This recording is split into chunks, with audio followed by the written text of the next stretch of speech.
शुरू होती है। साल 1923।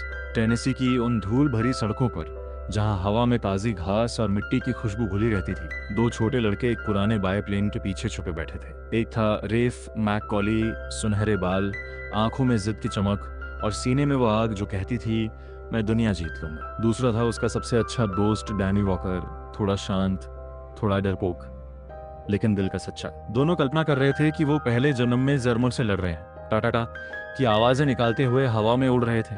तभी डैनी के पापा अपना प्लेन लेकर आ गए। दोनों बच्चे चुपके से उसमें घुस गए, लेकिन खेल में गलती से इंजन स्टार्ट हो गया। प्लेन थोड़ा थोड़ा उड़ने लगा, फिर कुछ दूर जाकर धड़ाम से रुक गया। डैनी के पापा दौड़ कर आए और गुस्से से डैनी को डांटने लगे। रेफ तुरंत बीच में कूद पड़ा। छोटा सा बच्चा, मुट्ठियां भींचे, आंखें लाल। वो बोला, अंकल आप बहुत गंदे हैं, दुश्मनों की तरह, जर्मनों की तरह। डैनी के पापा रुक गए, सांस लेते हुए बोले, बेटा मैं जर्मन नहीं हूँ, मैंने पहले जंग में जर्मनों के खिलाफ लड़ाई लड़ी थी। वो बहुत बुरा वक्त था, लाखों जानें चली गई, फिर वो चले गए। डैनी रेफ की तरफ देखकर बोला, तुम हमेशा मेरी हिफाजत करते हो, मेरे अच्छे दोस्त। वक्त गुजरता गया। अब साल 1941। दूसरी विश्व जंग की आग यूरोप में भड़क रही थी। जर्मनी ने पूरे यूरोप पर हमला बोल दिया था।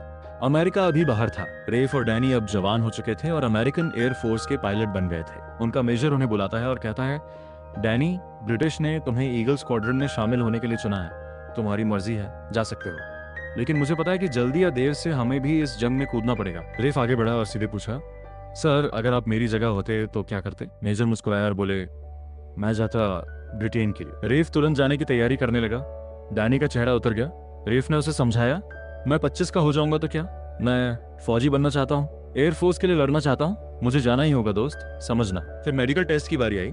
अंदर एक नर्स बैठी थी, एवलिन जॉनसन, गोरी, आंखों में करुणा और हाथों में वो शक्ति जो जिंदगी बचाती है। उसने रेफ की रिपोर्ट देखी और बोली, तुम्हें पढ़ने में समस्या है, पायलट को बहुत तेज नजर चाहिए, मैं तुम्हें पास नहीं कर सकती। रेफ हार नहीं माना। वो झुककर फुसफुसाया, मिस पढ़ने में मसला है, लेकिन मेरी नजर इतनी तेज है कि तेज भागते खरगोश पर भी निशाना लगा सकता हूँ, मुझे पास कर दो, मेरे सपने मत छीनो। एवलिन उसके जुनून को देखकर नरम पड़ गई और उसे पास कर दिया।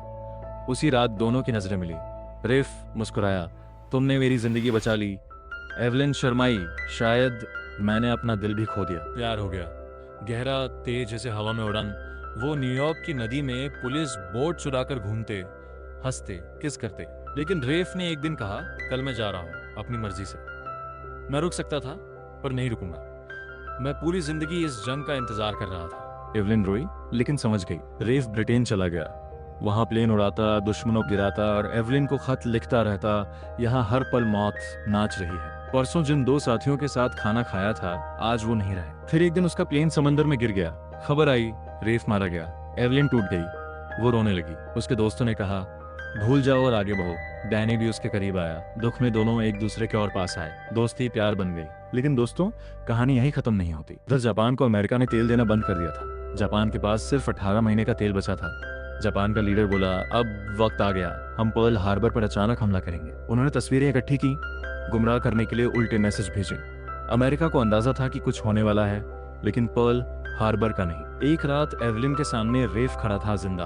एवलिन हैरान रहे, मुझे लगा तुम मर चुके हो। रेफ बोला, प्लेन गिर गया था, लेकिन एक जहाज ने मुझे बचा लिया, हर पल तुम्हें याद करता रहा। एवलिन ने आंखें नीची कर ली और बोली, तुम्हारा दोस्त और मैं अब साथ हैं, हम शादी करने वाले हैं। रेफ का चेहरा सफेद पड़ गया। डैनी भी आ गया। रेफ नाराज होकर चला गया। रात को डैनी रेफ के वापस आने का जश्न मना रहा था। रेफ ने उसे कहा, तुमने मेरे साथ धोखा किया। दोनों में जोरदार बहस हुई, गुस्सा चढ़ा, हाथापाई हो गई। फिर जब गुस्सा ठंडा हुआ, दोनों एक साथ बैठे। रेफ बोला, सब ठीक हो जाएगा। डैनी ने सिर हिलाया, मेरा ख्याल है अब कुछ भी ठीक नहीं होने वाला। अगली सुबह पर्ल हार्बर पर हमला। जापान के 350 प्लेन सुबह की धुंध में अचानक टूट पड़े। जहाजों पर बम गिरे, आग की लपटें उठीं, धुएं का गुबार फैला, सैनिक चीखते रहे, पूरी जगह तबाह हो गई। रेफ और डैनी प्लेन तक दौड़े। रेफ ने कहा, लड़ने के लिए अच्छे साथी की जरूरत है, मेरे साथ लड़ो। दोनों ने मिलकर जापान के प्लेन का पीछा किया और कई गिरा दिए, लेकिन अमेरिका को बहुत भारी नुकसान हुआ। फिर डूलिटल रेड का मिशन आया। 16 प्लेन टोक्यो पर हमला करने निकले। रेफ और डैनी दोनों गए। उन्होंने जापान पर बम गिराए, प्लान कामयाब रहा, लेकिन चीन तक पहुंचने में फ्यूल खत्म हो गया। प्लेन क्रैश हो गए। जापानी सैनिकों ने घेर लिया। गोलियों की बारिश शुरू हो गई। डैनी गोली लगने से घायल हो गया। रेफ उसे गोद में उठाकर बोला, तुम बाप बनने वाले हो। डैनी मुस्कुराया लेकिन बोला, अब मैं नहीं बचूंगा, और शहीद हो गया। सभी वापस लौटे। एवलिन को डैनी की मौत की खबर मिली तो वो फिर टूट गई, लेकिन कुछ चीजें जैसे मौत चाहकर भी नहीं रोक सकते। रेफ ने एवलिन को माफ कर दिया। दोनों ने शादी कर ली। उनका एक बेटा हुआ, डैनी का बेटा। रेफ उसे उसी पुराने प्लेन में ले गया जिसमें बचपन में वो और डैनी खेला करते थे। अंत में अमेरिका ने बदला लिया। हिरोशिमा और नागासाकी पर बम गिराए।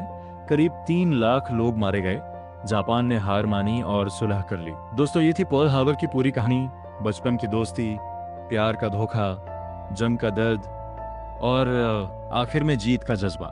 दिल छू गई ना? अगर पसंद आई तो लाइक कर दो। कमेंट में बताओ कौन सा सीन सबसे ज्यादा इमोशनल लगा, और चैनल सब्सक्राइब कर लो अगली फिल्म की कहानी के लिए। मिलते हैं अगले वीडियो में, तब तक जय हिंद।